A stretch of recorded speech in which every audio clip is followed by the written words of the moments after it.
Jerry বস, আজকে জীবনের প্রথম ডাকাত দলের সর্দারদের সঙ্গে আমরা ঘুরতে যাইতেছি। তাড়াতাড়ি সমস্ত গুপ্তধন দাও। সমস্ত গুপ্তধনের ঝুলির নিচে আমরা লুকিয়ে পড়ব। আমি এখনই তো চাপা পড়ে যাচ্ছিলাম। যাই হোক, অবশেষে আমরা পৃথিবী ভ্রমণ করতে যাইতেছি, তাও আবার ডাকাত দলের সর্দারের সঙ্গে। কারণ আমাদের সঙ্গে আছে জেরি বস। জেরি বস হচ্ছে সাহসী একটা ইঁদুর। মাঝে মধ্যে সবাই আমার প্রশংসা করে, আর তখনই আমাকে নিজেকে হিরো মনে হয়। কি ব্যাপার, শব্দ আসতেছে? আরে, এই উড়ন্ত জাহাজটা তো চলে আসছে। ডাকাত দলের সর্দার চলে আসছে। তাড়াতাড়ি লুকাও। ওরে বাপরে, টম চলে আসছে তো। এক্ষুনি এই সিন্দুকটা দড়ির সঙ্গে বেঁধে সোজা উপরে উঠতে হবে। এই উড়ন্ত জাহাজের সঙ্গে ঘুরতে যাব। এখন থেকে আমি এই দলে যোগদান করেছি। সমস্ত কিছু লুটপাট করব। আরে, আমার সাঙ্গু পাঙ্গু গুলাব নিয়ে তো চলে গেল। দাঁড়াও, আমাকে তাড়াতাড়ি উপস্থিত বুদ্ধি বের করতে হবে। কোনোভাবে ওদেরকে নিয়ে যেতে দেওয়া যাবে না। আমার সকলকে বাঁচাইতে হবে। দৌড়াবো, অনেক জোরে দৌড়াবো। এক লাফ দিয়ে আমি এই জাহাজে উঠবো। কি ব্যাপার, জাহাজটা তো অনেক দূর চলে গেল। কি করে উঠবো জাহাজটাতে বুঝতে পারতাছি না। এই তো, আমার ইন্টেলিজেন্ট গ্যাজেট থাকতে সমস্যাটা কোথায়? এক্ষুনি এই গ্যাজেটের সাহায্যে আমাকে জাহাজ বানাতে হবে। এই তো, ছোট একটা জাহাজ হয়ে গেছে। এই জাহাজে করে আমি বড় জাহাজে উঠবো। তাড়াতাড়ি যাও আমার জাহাজ। টমের জাহাজের পিছনে যাও। টম, তোমার কাজে আমি অনেক খুশি হয়েছি, সন্তুষ্ট হয়েছি। তুমি অনেক ভালো কাজ করেছো। আজকে তোমাকে আমি অনেকগুলো খাবার খেতে দিব। বাপরে, খাবারের কথা শুনে তো জিভে পানি চলে আসছে। এ কি, ইঁদুরগুলো আসলো কোথা থেকে? আ ইঁদুর চলে আসছে। ইঁদুর দেখে তো আমি প্রচন্ড ভয় পাই। টম, তোমাকে তো এর শাস্তি পেতে হবে। তুমি ইঁদুর নিয়ে আসছো জাহাজে, এত ছোট ছোট ইঁদুর, তারপরে আমার ভয় লাগছে। তাড়াতাড়ি তুমি জাহাজ থামাও, আমাদের জেরি বসকে তুমি নাও। আমরা সবাই মিলে তোমাদের পৃথিবীতে বেড়াতে যাব। এই বেটা ইঁদুরের বাচ্চা, তোর এত বড় সাহস! দাঁড়া, তোর সাহস থাকলে আমার সঙ্গে যুদ্ধ করে দেখ। এই তরোয়ালের এক আঘাতে তোমাকে আমি কুপোকাত করে দিব। না, আমি যুদ্ধ করব কেন? এই টম, তুমি যুদ্ধ করো ইঁদুরগুলোর সাথে। ওরে বাপরে, পালাই বা কোথায় বাচাধন? আজকে তোমাদেরকে কেটে রান্না করে খাবো। ও মাম্মি, একেবারে বিড়ালের হাতে পড়েছি। ডাকাতের সঙ্গে যুদ্ধ করতে পারবো, বিড়ালের সঙ্গে পারবো না। তাড়াতাড়ি লুকায়া পড়ি। দাঁড়াও, বুদ্ধি দিয়ে মারতে হবে বিড়ালটাকে। কি ভেবেছিলে পাজি বিড়াল, আমরা লুকিয়েছি? কোনোভাবেই না। আমরা তো তরোয়াল আনতে গিয়েছি, তোমার সঙ্গে যুদ্ধ করব। একে দেখছি আমি, ইঁদুরগুলার দেখি একেবারে সাহস বেড়ে গিয়েছে। কি ব্যাপার টম বিড়াল, তুমি কি ভয় পেয়েছো নাকি? এক্ষুনি আমাদের সঙ্গে যুদ্ধ করো। আমার সম্মানে আঘাত করো না, এক্ষুনি তোমাদেরকে পরাজিত করব। এই নাও, তোমাদের তরোয়াল নাই। এবার যুদ্ধ করবে কি করে? ভাই রে ভাই, বিড়ালটা তো সমস্ত তরোয়াল নিয়ে নিছে, এবার যুদ্ধ করব কি করে? তাড়াতাড়ি একটা বুদ্ধি বের করো তোমরা। এইবার কে বাঁচাবে তোমাদের বাঁচাধন? তোমাদের তো জেরি বস নাই। এক্ষুনি তোমাদেরকে কেটে টুকরো করে দিব।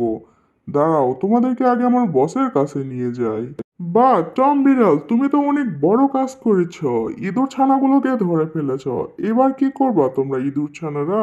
আমার কাছে হার মানা ছাড়া তোমাদের আর কোনো উপায় নাই। তাড়াতাড়ি আমাকে বস ভাবো তোমরা। কখনোই নয়, আমাদের বস একমাত্র জেরি। আমি ওনাকেই বস হিসাবে স্বীকার করি। তোমরা কি বলো বন্ধুরা? অবশ্যই জেরি আমাদের বস।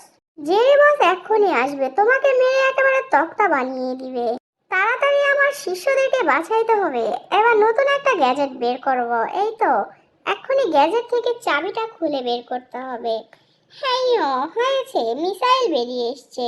এবার মিসাইল দিয়ে তোমাদেরকে উড়িয়ে দিব পাজি। কিরে বাপরে, কিছুর একটা গন্ধ পাইতেছি।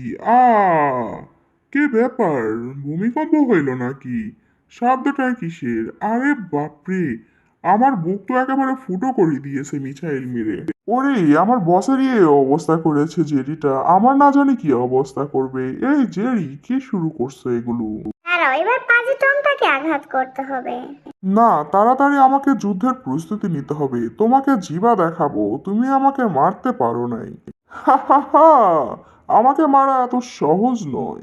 আরে, এই ঝেড়ে দেখে আমার দিকে এবার আঘাত করছে। এই তো, আমার কাছেও মিসাইল আছে। এক্ষুনি তোমাকে মিসাইল বর্ষণ করব। তোমাকে যতটা বোকা ভেবেছ আমি কিন্তু মোটেও ততটা বোকা নয়। এক্ষুনি তোমাকে আমি বোমা বর্ষণ করব। এই নাও, নিজেকে বাঁচাও পারলে। হাই হাই, পুরো আমার দিকে মিসাইল মারছে, যে কোনো ভাবে বাঁচতে হবে। ও, এইবার তো বেঁচে গেলাম। দাঁড়াও টম, এইবার তোমাকে আমি বোমা বর্ষণ করব। মিসাইল হামলা থেকে বেঁচে দেখাও। এই তো বেঁচে গিয়েছি। এইবার তোমাকে কে বাঁচাবে জেরি? দেখো, এক্ষুনি তোমাকে আমি আক্রমণ করব। একের পর এক আক্রমণ করব, তাহলে পাজিটা নিজেকে রক্ষা করতে পারবে না। আ কি হলো? নিজের পায়ে মেরেছি, এটাকে বুঝি বলে নিজের পায়ে নিজে কুড়াল মারা? আর সবকিছু হয়েছে পাজি জিরিটার জন্য। মিসাইলটা এত দূরে গেল কি করে আমি বুঝতে পারলাম না। এক্ষুনি ধাক্কা দিয়ে নিয়ে আসতে হবে। এখন দেখি আমার মিসাইলও আমার সঙ্গে শত্রুতা শুরু করে দিয়েছে। দাঁড়াও জেরি, তোমাকে এক্ষুনি মিসাইল হামলা করব। আরে বাপরে, মিসাইল দেখে ভুলবশত উপরের দিকে ঘুরে গিয়েছে। আ এই মিসাইল তো নিচে আমার উপরেই পড়বে। কোন দিকে যাব? কোন দিকে গেলে বাঁচবো? যাই, এখানেই বেঁচেছি। মাথাটা ভন ভন করে ঘুরতেছে, চারিদিকে সর্ষে ফুল দেখতেছি। এই ছোট্ট ইঁদুর ছানা, পালাচ্ছ কোথায়? এক্ষুনি তোমাকে ধরবো আমি। দাঁড়াও, তোমার উপরে মিসাইল বর্ষণ করব। একের পর এক মিসাইল মেশিনের ভিতরে ঢুকাবো। হয়ে গিয়েছে, এক্ষুনি তোমাকে হামলা করব। সেই আশা আর কখনো তোমার পূরণ হবে না পাজি বিড়াল কোথাকার। এক্ষুনি তোমার মুখে মিসাইল বর্ষণ করব আমি। তুমি তো এবার পালানোর রাস্তা খুঁজে পাইবা না। বিদায় টম, বাচ্চা থাকলে তুমি আমার সঙ্গে দেখা করতে পারবা। ইয়া, টেনে দিয়েছি। না, এটা তো আমি কখনো ভাবি নাই। আমার মিসাইল আমার উপরেই বর্ষণ করছে। এই তুমি কোথায় যাচ্ছ? আমাকে এভাবে আক্রমণ করেছো? এই ছোট্ট ইঁদুররা, তোমাদের সঙ্গে যুদ্ধ করব। কি করছে কি আমার বস? আমার শরীরের ছাল তো তুলে দিয়েছে, মানিজ্যতের ব্যাপার। দুঃখিত টম, আমি এটা ইচ্ছা করা করি নাই, আমার কোনো দোষ নাই।